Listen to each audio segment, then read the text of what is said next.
जय हिंद दोस्तों, आपका एक बार फिर से स्वागत है हमारे YouTube channel Ganga higher education में। आज हम लोग हिंदी का 100 क्वेश्चन करने वाले हैं। जैसे कि आप जानते हैं कि 15 फरवरी से मैट्रिक एग्जाम है और आप इस वीडियो को देखकर यह अनुमान लगा सकते हैं कि आपका तैयारी कहाँ तक हुआ है। टोटल अपने पूरे 100 क्वेश्चन को पूरा करते हैं।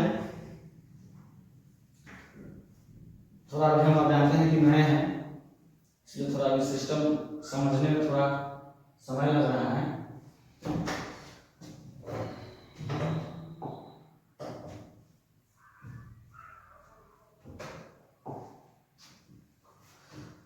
चलिए हम स्टार्ट करते हैं। हमारा पहला क्वेश्चन है, गुरु नानक पंजाबी के अलावा और किस भाषा में कविताएं लिखे? क्या लिखते थे? गुरु नानक पंजाबी के अलावा और किस भाषा में कविताएं लिखते थे? आप बताइएगा इसका आंसर क्या होगा। ये में आपका है उड़िया, हिंदी, मराठी, बंगाली। तो अब बताइए इसका सही आंसर क्या होगा। इसका सही आंसर हो जाएगा बी, हिंदी। ठीक है, चलिए अगला क्वेश्चन हम देखते हैं। अगला क्वेश्चन, जीत जीत मैंने लिखा हूं पाठ साहित्य की विधा है। अब बताइएगा यह कैसी विधा है? कहानी है, रिपोर्टाज है, साक्षात्कार है, भाषण है। तो बताइए इसका सही आंसर क्या होगा। इसका सही आंसर हो जाएगा सी, साक्षात्कार है। ठीक है, अगला क्वेश्चन है, ललित रचना अभिनय के रचनाकार कौन है? तीसरा क्वेश्चन मेरा क्या है? ललित रचना अभिनय के रचनाकार कौन है? तो आप सही आंसर बताइए। ए में हमारा है अमरकांत, बी में है अशोक वाजपेयी, सी में है गुणाकर मूल्य और डी में है विनोद कुमार सुद। तो बताइए इसका सही आंसर क्या हो जाएगा। तो आपका इसका सही आंसर हो जाएगा बी, अशोक वाजपेयी। आइए हम चौथा क्वेश्चन चलते हैं। चौथा क्वेश्चन हमारा है, अभिनय दक्षिण फ्रांस में रोन नदी के किनारे बसा कैसा शहर है? बताइए। ए में है नया, बी में है आधुनिक, सी में है पुराना, डी में है विकसित। आप सही आंसर बताइए क्या होगा। तो आपका इसका सही आंसर हो जाएगा सी, पुराना। अगला क्वेश्चन हमारा पांचवा क्वेश्चन है, पंडित बिरजू महाराज नृत्य की शिक्षा के लिए पहले किस संस्था से जुड़े थे? तो बताइए इसका सही answer. New theatre company Kolkata, Hindustani dance music Delhi, C में हमारा संगीत भारती कंपनी दिल्ली और डी में है इनमें से कोई नहीं। तो बताइए इसका सही आंसर क्या हो जाएगा। क्वेश्चन क्या है, पंडित बिरजू महाराज नृत्य की शिक्षा के लिए पहले किस संस्था से जुड़े थे? इसका सही आंसर हो जाएगा बी, हिंदुस्तानी डांस म्यूजिक दिल्ली से जुड़े हुए। ठीक है, और हम आगे बढ़ते हैं।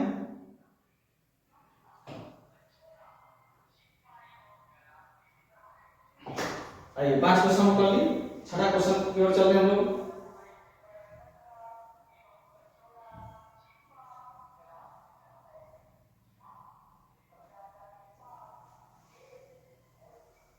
हाँ चलिए हम छठा क्वेश्चन अपना देखेंगे।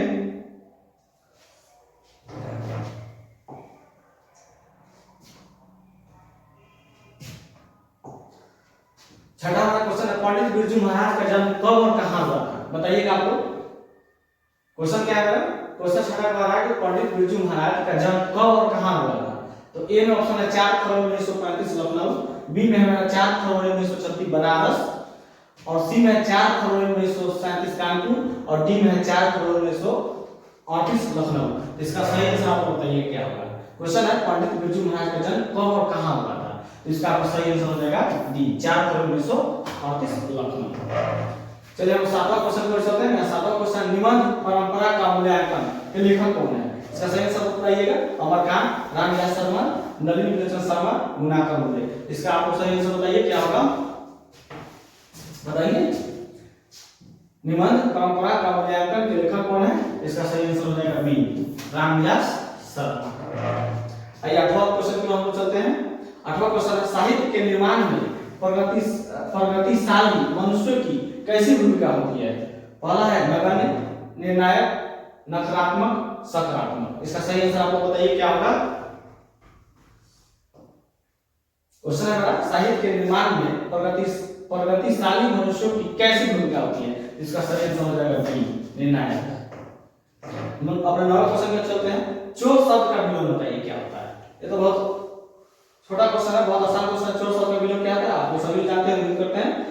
ए में दिया है निर्दोष, बी में है अच्छा, सी में है गुणवान और डी में है साधु। इसका सही आंसर हो जाएगा साधु। क्या है क्वेश्चन, चोर शब्द का विलोम क्या होता है? तो साधु होता है। ठीक है, 9 क्वेश्चन हो गए। 10वां क्वेश्चन की ओर हम लोग चलते हैं। तो हमारा 10वां क्वेश्चन है, बहादुर पर कितने रुपए की चोरी का इल्जाम लगा था? बताइए सही आंसर क्या होगा। बहादुर पर कितने रुपए की चोरी का इल्जाम लगा था? तो आप लोग सभी को जानते हैं कि इसका सही आंसर हो जाएगा क्या? इसका सही आंसर हो जाएगा बी हो जाएगा कितना? 11 हो जाएगा। नहीं, बहादुर पर कितने रुपए चोरी का सही आंसर क्या हो जाएगा? बी, 11 रुपए का। ठीक है, चलते हैं हम लोग अगले क्वेश्चन की ओर चलते हैं हम लोग।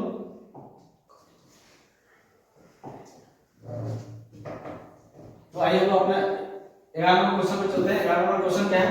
किनके जन्म दिवस को अहिंसा दिवस के रूप में मनाया जाता है? बताइएगा आप लोग। ए में महात्मा गांधी, बी में डॉक्टर राजेंद्र प्रसाद, सी में जवाहरलाल नेहरू और डी में है बाल गंगाधर तिलक। तो इसका सही आंसर आप बताइए क्या होगा? इसका सही आंसर हो जाएगा ए, महात्मा गांधी। चलिए, मेरा 12वां क्वेश्चन है, गांधी जी का दक्षिण अफ्रीका प्रवास कब से कब तक था? आप लोग बताइएगा इसका आंसर क्या होगा। ए में दिया है 1893 ईस्वी से 1914 ईस्वी तक, बी में दिया है 1812 ईस्वी से 1913 ईस्वी तक, सी में दिया है 1894 ईस्वी से 1914 ईस्वी तक और डी में दिया है 1893 ईस्वी से 1913 ईस्वी तक। तो आप इसका आंसर बताइए क्या होगा। गांधी जी का दक्षिण अफ्रीका प्रवास कब से कब तक हुआ था? इसका सही आंसर हो जाएगा ए, 1893 ईस्वी से 1914 ईस्वी तक। चलिए हम 13वां क्वेश्चन में चलते हैं। 13वां क्वेश्चन में क्या कह रहा है? उस्ताद बिस्मिल्लाह खां का जन्म हुआ था, यानी आपको बताना है कि उस्ताद बिस्मिल्लाह खां का जन्म कहां हुआ था। आप बताइएगा। ए में दिया है बदरघाट पटना, बी में दिया है डुमराव बिहार, सी में दिया है काशी उत्तर प्रदेश और डी में दिया है बलिया उत्तर प्रदेश। तो बोलिए इसका सही आंसर क्या हो जाएगा? तो इसका सही आंसर हो जाएगा, क्वेश्चन क्या कह रहा है? उस्ताद बिस्मिल्लाह खां का जन्म हुआ था। इसका सही आंसर हो जाएगा डुमराव बिहार। 14 नंबर क्वेश्चन की ओर चलते हैं। नौबत खाने में इबादत पाठ के केंद्र में है। अब बताइए इसका सही आंसर क्या होगा। उस्ताद जाकिर हुसैन, बी में है पंडित बिरजू महाराज, सी में है बिस्मिल्लाह खां और डी में है पंडित रविशंकर। तो इसका आपको सही आंसर बताइए, आपको क्या होगा? तो इसका सही आंसर हो जाएगा, क्वेश्चन क्या कह रहा था? 14 नंबर क्वेश्चन है, नौबत खाने में इबादत पाठ के केंद्र में। तो इसका सही आंसर हो जाएगा मेरा सी हो जाएगा बिस्मिल्लाह खां। ठीक है, चलिए हम लोग आगे बढ़ते हैं।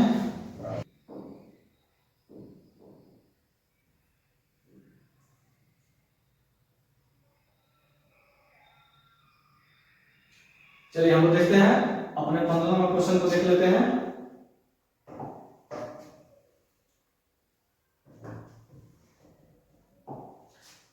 मेरा 15 नंबर क्वेश्चन है, मैं पढ़ रहा हूं किस काल का उदाहरण है? आप लोग बताइए, मैं पढ़ रहा हूं किस काल का उदाहरण है? वर्तमान काल, भूतकाल, भविष्य काल और इनमें से कोई नहीं। बताइए इसका सही आंसर क्या होना चाहिए। ए में दिया है वर्तमान काल, बी में है भूतकाल, सी में है भविष्य काल और डी में इनमें से कोई नहीं। क्वेश्चन कर मैं पढ़ रहा हूं, मैं पढ़ रहा हूं, ये वर्तमान काल है, तो इसका सही आंसर हो जाएगा ए। आइए हम 16 नंबर अपने क्वेश्चन पर चलते हैं। बिस्मिल्लाह खां के बचपन का नाम बताइए क्या है? बिस्मिल्लाह खां का बचपन का नाम क्या था? तो ए में है अमरुद्दीन, बी में है शमसुद्दीन और डी में है नसीमुद्दीन और डी में है कमरुद्दीन। बताइए क्या होगा? इसका सही आंसर आपका हो जाएगा डी, कमरुद्दीन। 17 नंबर क्वेश्चन पर हम चलते हैं। 17 नंबर क्वेश्चन क्या कह रहा है? मछली लेकर कौन भाग गया था? बताइए आपको, मछली लेकर कौन भाग गया था? ए में भगू लेकर भागा था, संतु लेकर भागा था, ये बंतु लेकर भागा था कि जगू लेकर भागा था? आप सही आंसर बताइए इसका क्या होगा। मछली लेकर कौन भाग गया था? बताइए सही इसका आंसर क्या होना चाहिए। इसका सही आंसर हो जाएगा मछली लेकर कौन भाग गया था? तो संतु लेकर भागा था। ठीक है, बी हो जाएगा। 18 नंबर क्वेश्चन और चलते हैं हम लोग। आशा दीवार, आशा दीवार किस कवि की रचना है? बताइए इसका। रसखान होगा या कुंवर नारायण होगा या रामधारी सिंह दिनकर होगा या गुरु नानक होगा? बताइए इसका सही आंसर क्या होना चाहिए। आशा दीवार, आशा दीवार किस कवि की रचना है? तो इसका सही आंसर हो जाएगा डी, गुरु नानक। 19वां क्वेश्चन पर चलते हैं। 19वां क्वेश्चन क्या कह रहा है? विनोद कुमार शुक्ल द्वारा रचित कहानी है। ये है बहादुर, मछली, आबिदर और नागरी लिपि। बताइए इसका सही आंसर क्या होगा। विनोद कुमार शुक्ल द्वारा रचित कहानी है, तो आप सब कोई जानते हैं कि मछली होगा। ठीक है, चलिए अब आप 19 हो गया, 20वां क्वेश्चन को आगे थोड़ा और करते हैं हम लोग। और 20वां क्वेश्चन कह रहा है ला शत्रुज का धार्मिक उपयोग होता रहा है। बताइएगा 11वीं सदी से फ्रेंच क्रांति तक, 12वीं सदी से फ्रेंच क्रांति तक, और सी में दिया है 13वीं सदी से फ्रेंच क्रांति तक, और डी में दिया है 14वीं सदी से फ्रेंच क्रांति तक। इसका सही आंसर क्या हो जाएगा होगा?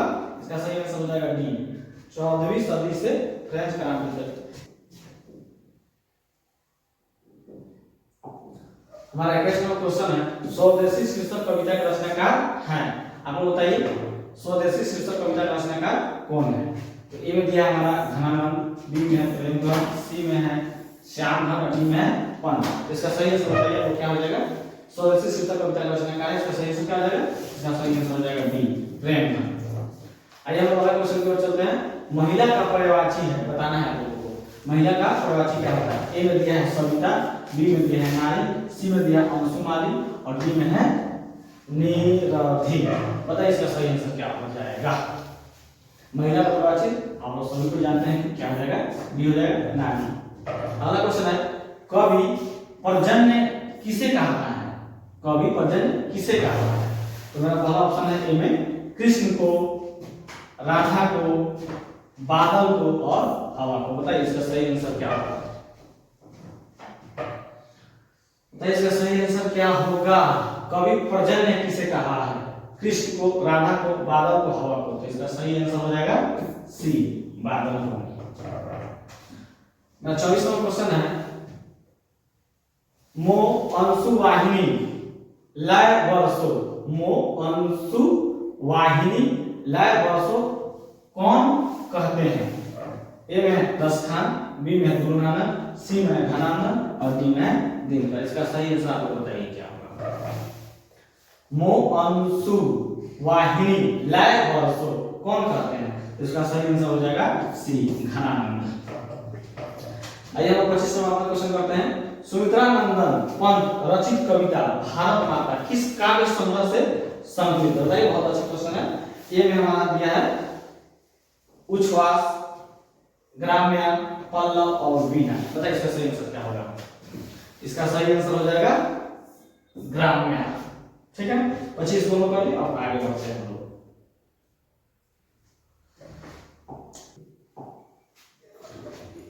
चलिए देखते हैं 26वां क्वेश्चन। 26वां क्वेश्चन का रहा है रसखान दिल्ली से कहां चले गए?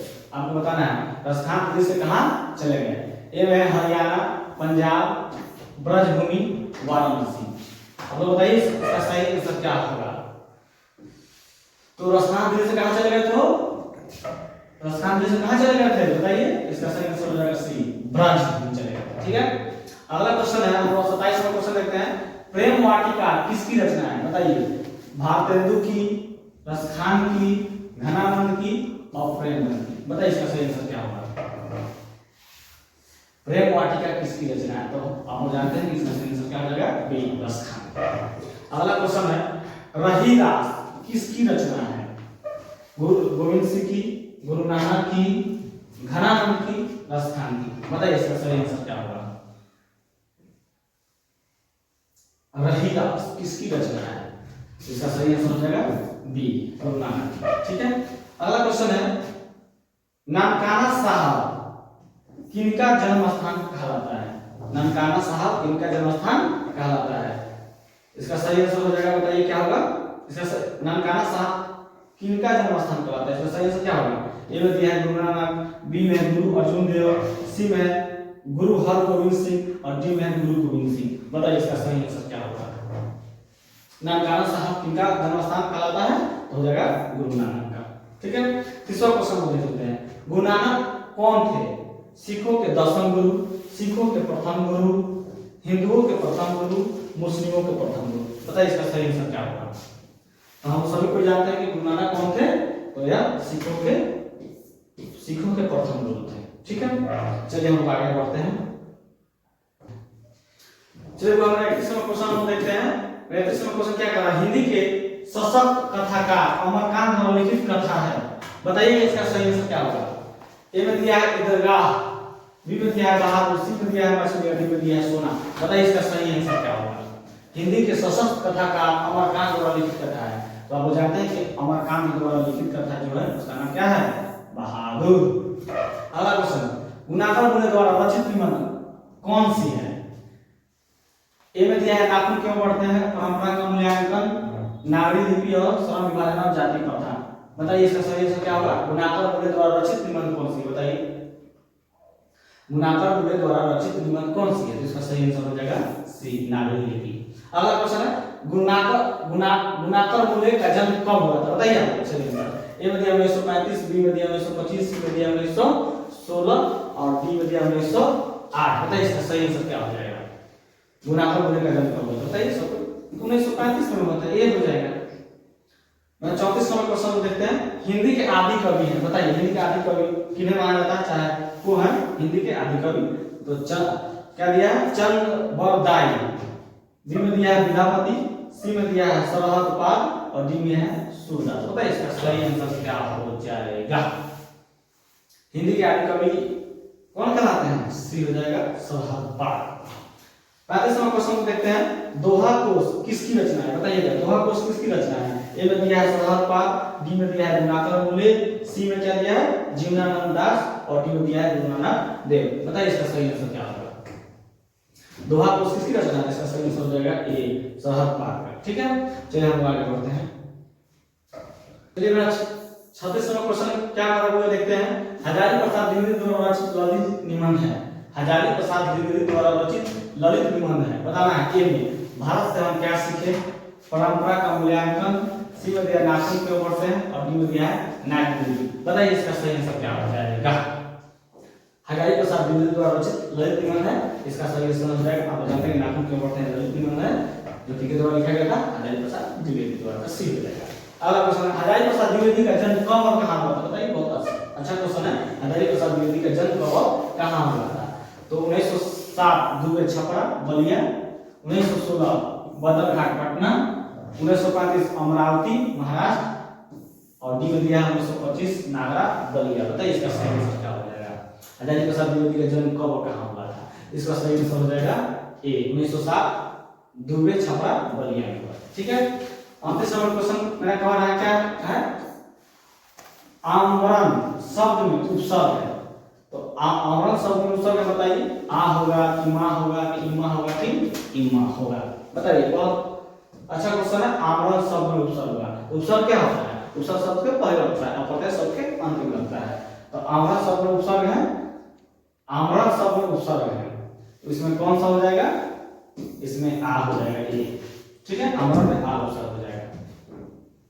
39 नंबर क्वेश्चन को हम लोग चलते हैं। 39 नंबर क्वेश्चन क्या है, दधीची की हड्डी से क्या बना था, आपको बताना है। इंद्र का वज्र बना था कि धनुष बना था कि त्रिशूल बना था कि तलवार बना था। बताइए इसका सही आंसर क्या होगा। आप सभी लोग जानते होंगे कि दधीची की हड्डी से क्या बना था, तो इंद्र का वज्र बना था।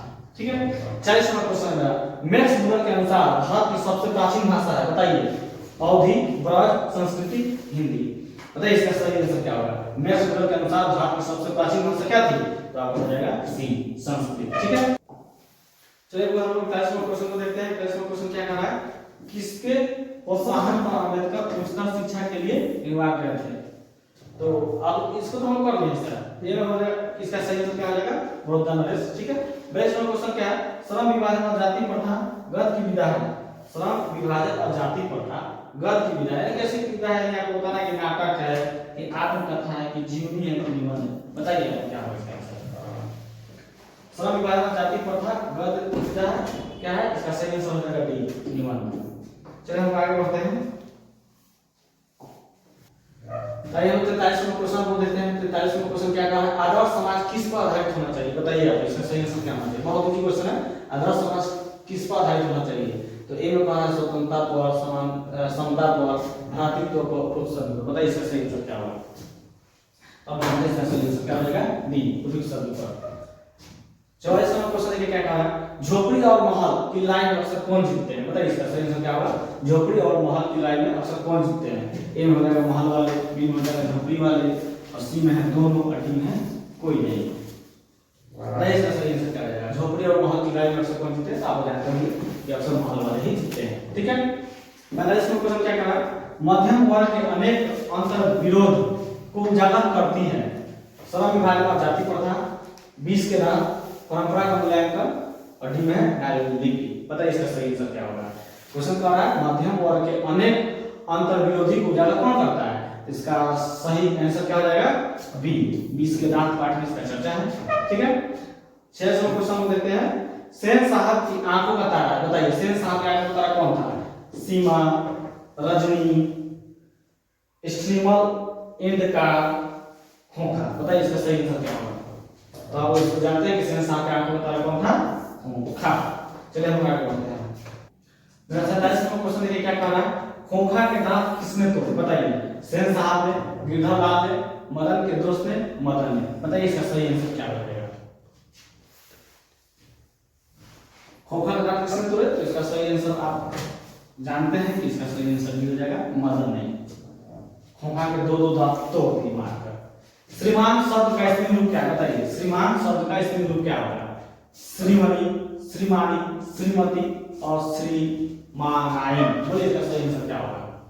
श्रीमान शब्द का स्त्रीलिंग आप जानते हैं कि श्रीमती होगा, सी हो जाएगा। 50वां क्वेश्चन है, मैक्स मुलर ने नया सिलेंडर किसे कहा है? बताइए, तो मैक्स मुलर ने नया सिलेंडर किसे कहा है? विलियम जोन्स को, वारेन हेस्टिंग्स को, हकरस को, युवा अंग्रेज अधिकारी को। बताइए सही आंसर क्या हो जाएगा? मैक्स मुलर ने नया सिलेंडर किसे कहा है?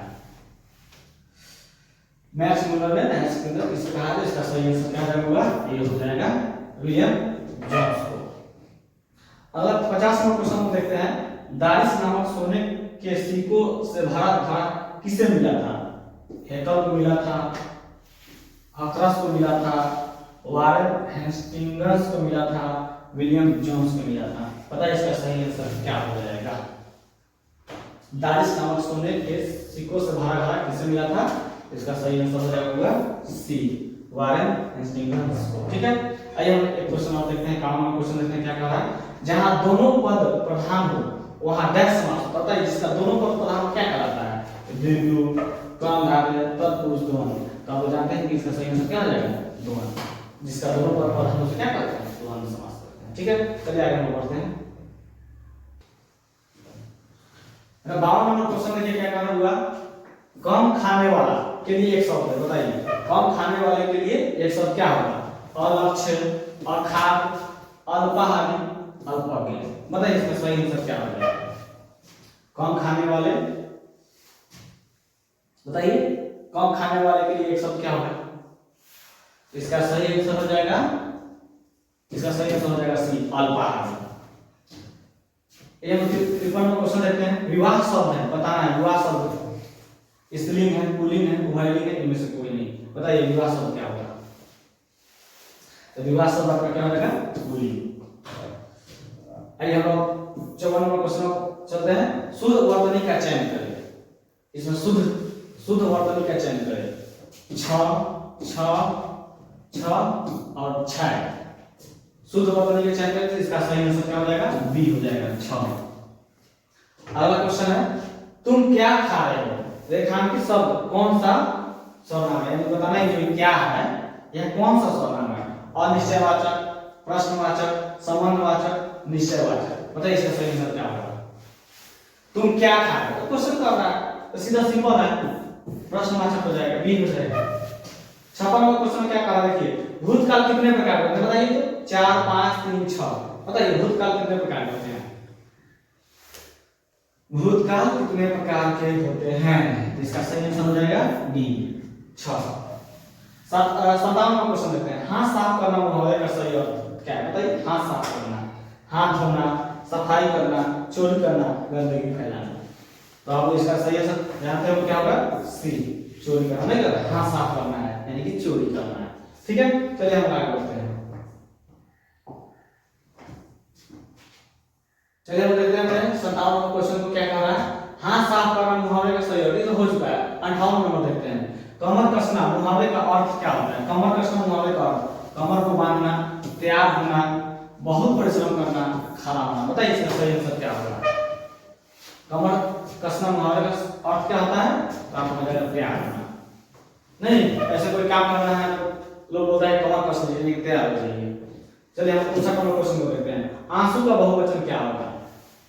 आंसू, आंसुए, आंसुओं, इनमें से कोई नहीं।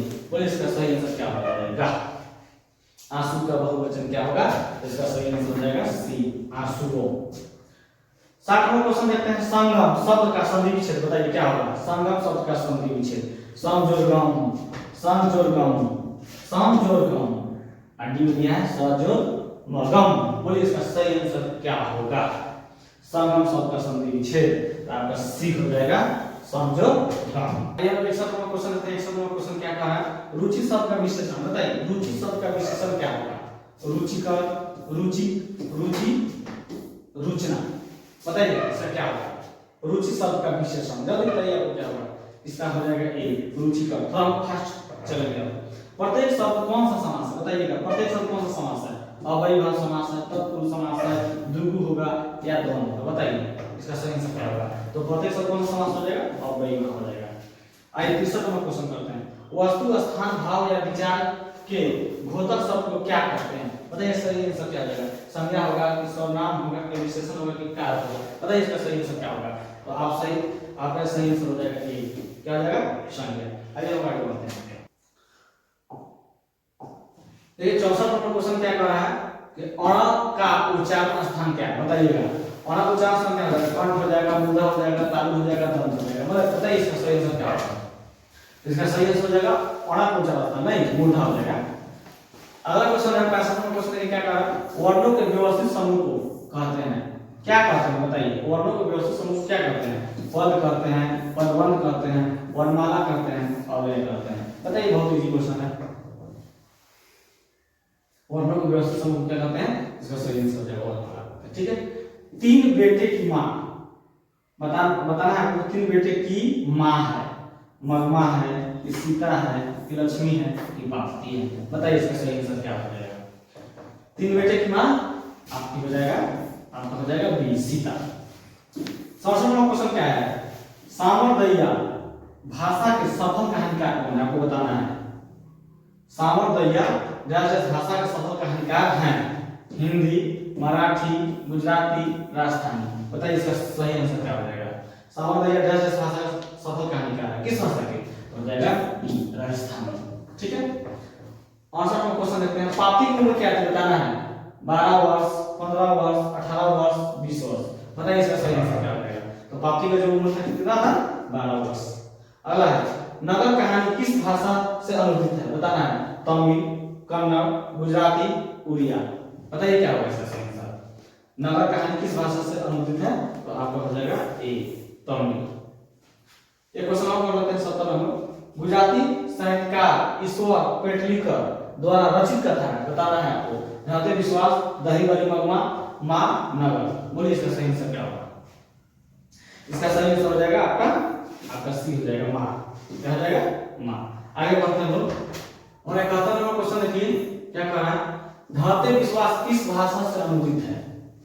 उड़िया हो जाएगा, कि कन्नड़ होगा, कि गुजराती होगा, कि तमिल होगा? बताइए इसका सही आंसर क्या होगा? ध्याते विश्वास किस भाषा में अनुदित है? इसका ए हो जाएगा, उड़िया। अगला क्वेश्चन है 72वां क्वेश्चन क्या कर रहा है? लक्ष्मी केंद्रीय पात्र है, धरती कब तक घूमेगी? ध्याते विश्वास, नगर और डी में दिया है मां। मुझे इसका सही आंसर क्या होगा? लक्ष्मी केंद्रीय पात्र है, बताइए इसका सही आंसर क्या होगा?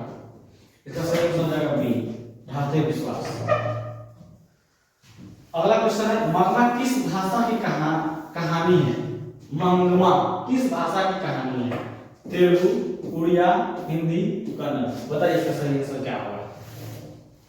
इसका सही मंगमा किस भाषा की कहानी है? नहीं, इसका सही आंसर हो जाएगा डी, कन्नड़।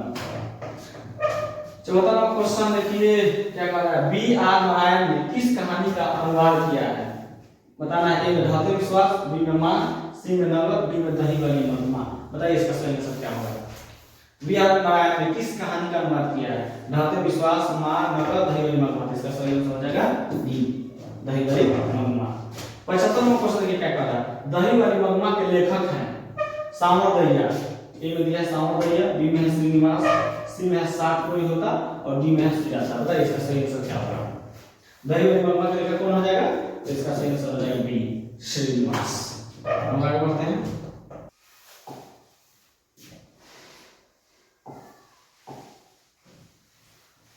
आइए हम क्षेत्र में अपने क्वेश्चन को देखते हैं क्या कह रहा है। निम्न में शुद्ध वाक्य कौन है? ए में दिया है आपका भवदीय, बी में साहित्य और जीवन का घोर संबंध है, सी में वहां भारी भरकम भीड़ जमा थी और डी में है श्री कृष्ण के अनेक नाम है। इसमें आपको क्या चुनना है? शुद्ध वाक्य चुनना है। बताइए इसका सही आंसर क्या होगा? आपका भवदीय, साहित्य और जीवन का घोर संबंध, वहां भारी भरकम भीड़ जमा थी, श्री कृष्ण का नाम। इसका सही आंसर हो जाएगा आपका बी श्री कृष्ण के अनेक नाम है। ठीक है, अगला क्वेश्चन, सुजान सागर किनकी रचना है? बताइए सुजान सागर किसकी रचना है? गुरनाना की, प्रेमगन की, रसखान की, घनानंद की। बताइए इसका सही आंसर क्या होगा? सुजान सागर किनकी रचना है? तो आपको हो जाएगा घनानंद की। अगला क्वेश्चन है, जीवनानंद दास बांग्ला के किस काल के कवि हैं? ठीक है, बताइए जीवनानंद दास बांग्ला के किस काल के कवि थे? भारतीय युग, द्विवेदी युग, रविंद्रोत्तर युग, छायावादी युग। बताइए इसका सही आंसर क्या होगा? इसका सही आंसर रविंद्रोत्तर युग। ठीक है, आज हम 79वें क्वेश्चन को देखते हैं। जीवनानंद दास की किस कविता को प्रबुद्ध आलोचकों द्वारा रविंद्रोत्तर युग की श्रेष्ठतम कविता की संज्ञा दी गई है? बताइए इसका सही आंसर क्या होगा? मन विहंगम, वनलता सेन, रूपसी बंगला, झर्रा पाला। बताइए इसका सही आंसर क्या होगा? इसका सही आंसर हो जाएगा बी हो जाएगा। ठीक है, वनलता सेन। आइए हम 80वां क्वेश्चन को देखते हैं। 80 में क्या कर रहा है? कवित्री अनामिका का जन्म कब और कहां हुआ? तो बताइए 5 अगस्त 1947 गढ़वाल उत्तराखंड, बी में दिया है 19 सितंबर 1927 पटना उत्तर प्रदेश, सी में 17 अगस्त 1961 मुजफ्फरपुर बिहार, डी में 18 फरवरी 1916 बदरघाट पटना। यानी कवित्री अनामिका का जन्म कब और कहां हुआ? तो बताइए इसका सही आंसर क्या होगा? कवित्री अनामिका का जन्म कब और कहां हुआ था? तो इसका सही आंसर हो जाएगा सी 17 अगस्त 1961 मुजफ्फरपुर बिहार। 81वां क्वेश्चन देखिए क्या कर रहा है। धमाके के साथ दिव्य जागरण कहां हुआ था? मंदिरों में, नदी तट पर, गरीब बस्तियों में, इनमें से कोई नहीं। बताइए इसका सही आंसर क्या होगा? धमाके के साथ दिव्य जागरण कहां हुआ था? इसका सही आंसर हो जाएगा सी गरीब बस्तियों में। मेरा 82वां क्वेश्चन है। देखिए 82वां क्वेश्चन क्या कह रहा है? वीरेन डंगवाल है, आपको बताना है कि वीरेन डंगवाल कैसे कवि हैं? छायावादी कवि हैं, प्रगतिवादी कवि हैं, इसी में दिया है प्रयोगवादी कवि हैं, प्रयोगवादी, और डी में है समकालीन कवि हैं। वीरेन डंगवाल कैसे कवि? बताइए इसका सही आंसर क्या होगा? इसका सही आंसर हो जाएगा आपका सही आंसर डी हो जाएगा। ठीक है, समकालीन कवि। चलिए हम आगे बढ़ते हैं। आइए हम 83वें क्वेश्चन को देख लेते हैं। 83 में क्या कह रहा है? पाठ्य पुस्तक की कौन सी कविता पर्यावरण, मनुष्य और सभ्यता के विनाश की अंतर्व्यथा को अभिव्यक्त करती है? बताइए ए में या हिरोशिमा, बी में एक वृक्ष की हत्या, सी में हमारे और डी में अक्षर क्या? बोलिए इसका सही आंसर क्या होगा? क्वेश्चन कह रहा है पाठ्य पुस्तक की कौन सी कविता पर्यावरण, मनुष्य और सभ्यता के विनाश की अंतर्व्यथा को अभिव्यक्त करती है? बताइए इसका सही आंसर क्या होगा? हिरोशिमा एक वृक्ष की हत्या, हवाई और डी में दिया अक्षर क्या? बताइए इसका सही आंसर क्या होगा? तो आपका इसका सही आंसर हो जाएगा बी एक वृक्ष की हत्या। तो 84वां क्वेश्चन देखते हैं। दूर से ही ललकारता कौन? मैं जवाब देता दोस्त। पंक्ति किस पाठ की है? बताइएगा। एक वृक्ष की हत्या, स्वदेशी, भारत माता और डी में दिया हमारे नींद। बताइए इसका सही आंसर क्या होगा? दूर से ही ललकारता कौन? मैं जवाब देता दोस्त। पंक्ति किस पाठ की है? तो आप जानते हैं इसका सही आंसर हो जाएगा एक वृक्ष की हत्या। 85 नंबर क्वेश्चन में क्या कर रहा है? तार सप्तक के संपादक थे। ए में है दिनाकर बोले, बी में दिया अजय, सी में है पवन, डी में है दिनकर। बताइए इसका सही आंसर क्या होगा? तार सप्तक के संपादक कौन थे? इसका सही आंसर हो जाएगा बी अजय। आगे बढ़ते हैं। 86 नंबर देखिए क्वेश्चन क्या कर रहा है? राष्ट्रकवि दिनकर को किस काव्य कृति के लिए ज्ञानपीठ पुरस्कार मिला? ठीक है, तो पहला क्वेश्चन क्या, सॉरी 86 नंबर क्वेश्चन क्या कर रहा है? राष्ट्रकवि दिनकर को किस काव्य कृति के लिए ज्ञानपीठ पुरस्कार मिला? तो इनमें दिया है संस्कृत के 4 अध्याय, बी में है रेणुका, सी में है उर्वशी और डी में है रश्मि रथी। बताइए इसका सही आंसर क्या होगा? राष्ट्रकवि दिनकर को किस काव्य कृति के लिए ज्ञानपीठ पुरस्कार मिला था? तो आप लोग जानते हैं इसका सही आंसर हो जाएगा सी, उर्वशी के लिए। ठीक है, आइए हम 87वां क्वेश्चन देखते हैं।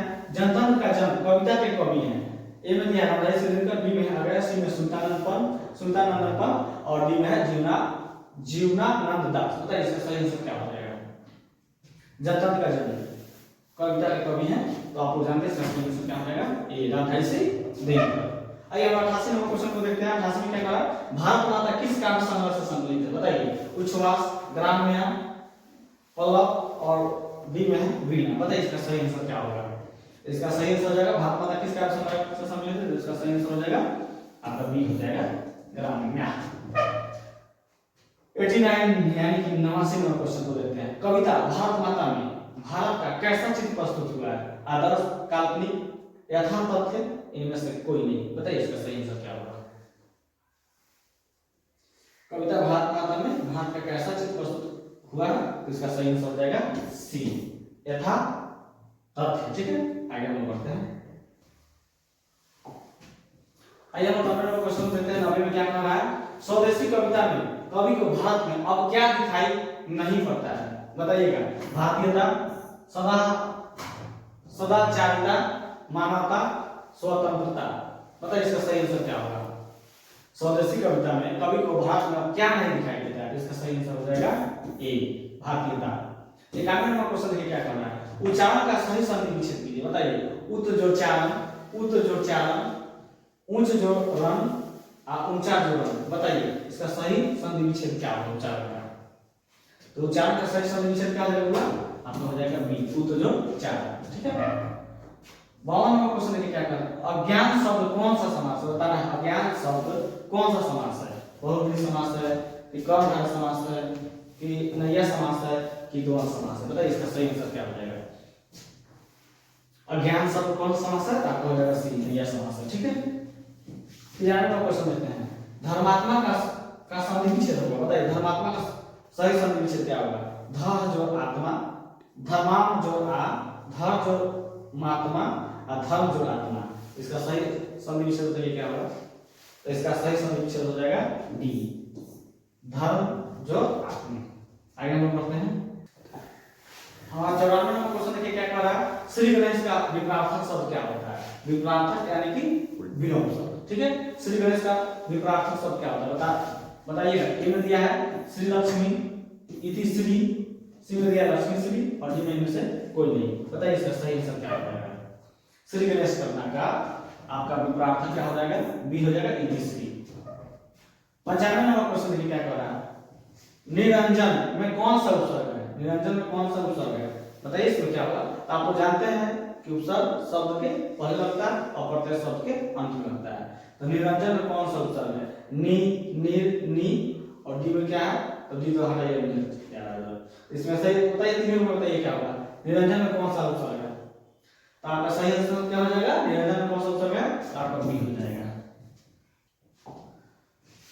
आइए 96वां क्वेश्चन को देखते हैं। इंद्र का पर्यायवाची है। बताइए इंद्र का पर्यायवाची क्या होगा? अतुल, देवराज, महाकाय, मोदकाता। बताइए इसका सही आंसर क्या हो जाएगा? इंद्र का पर्यायवाची क्या हो जाएगा इसमें? आज आपका इसका बी हो जाएगा, देवराज। आइए 97वां क्वेश्चन देखते हैं। प्रत्यय के कितने भेद होते हैं? प्रत्यय के कितने भेद होते हैं? 2, 3, 4, 5। बताइए क्या होगा? प्रत्यय कितने भेद होते होगा? 2। ए इसका हो जाएगा। आइए हम लोग अपने 98वां क्वेश्चन पर चलते हैं। 98वां क्वेश्चन देखते हैं क्या है। निस्तेज में कौन सा उपसर्ग है? बताइए निस्तेज में कौन सा उपसर्ग है? नी है, निस है, निस है और नी है। बताइए इसका सही आंसर क्या होगा? निस्तेज में कौन सा उपसर्ग है? तो आपका सही आंसर हो जाएगा इसमें आपका सी हो जाएगा।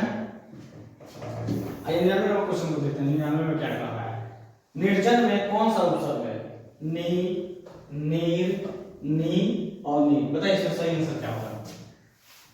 निरंजन में कौन सा उपसर्ग है? तो आपका इसमें हो जाएगा बी हो जाएगा, नीर। ठीक है, आइए हम लोग अपने अंतिम क्वेश्चन यानी कि 100वें क्वेश्चन को देखते हैं। वह छत से गिर पड़ा, यह किस कारक का उदाहरण है बताइए? अपादान कारक, कर्ता कारक, कर्म कारक, अधिकरण कारक। तो इसका सही आंसर क्या होता है? वह छत से गिर पड़ा। इसमें कौन सा कारक होता है? अपादान कारक, कर्ता कारक हो जाएगा, कर्म कारक हो जाएगा कि अधिकरण कारक हो जाएगा? वह छत से गिर पड़ा, यानी कि आपका सही आंसर हो जाएगा ए अपादान कारक। क्वेश्चन कर लिए। हिंदी का यह पहला मॉडल सेट था। ठीक है, बताइएगा आपको कमेंट करके कैसा लगा। ठीक है, थोड़ा समय ज्यादा लग गया होगा क्योंकि अभी हम लोग नए हैं, थोड़ा अभी सिस्टम पूरा समझ में नहीं आ पा रहा है, तो थोड़ा समय तो लगा है, लेकिन यह वीडियो आपको कैसा लगा कमेंट करके जरूर बताइएगा। धन्यवाद।